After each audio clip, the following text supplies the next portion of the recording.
আসসালামু আলাইকুম। আশা করি সবাই ভালো আছেন, সুস্থ আছেন।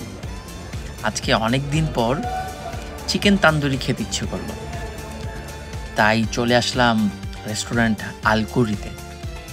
সত্যিকার অর্থে চিকেন তান্দুরিটা ছিল অসাধারণ, আর মশলাটা এত জুসি ছিল যেটা আপনারা না খেলে বুঝতে পারবেন না। যথেষ্ট মজা ছিল, ক্রিস্পি ছিল, আর এত মজা লেগেছে। সত্যিকার অর্থে অনেক দিন পর চিকেন তান্দুরি খেলাম তো, তবে খুবই এক্সট্রা অর্ডিনারি ছিল, খুবই ভালো লেগেছে। শুধু তাই না, এখানে বিভিন্ন ধরনের বাংলা খাবারও পাওয়া যায়, বিভিন্ন ধরনের ইন্ডিয়ান ফুডসও আছে। আপনারা চলে আসবেন কাইয়ে পার্লামেন্ট número 54। ভালো থাকবেন সবাই।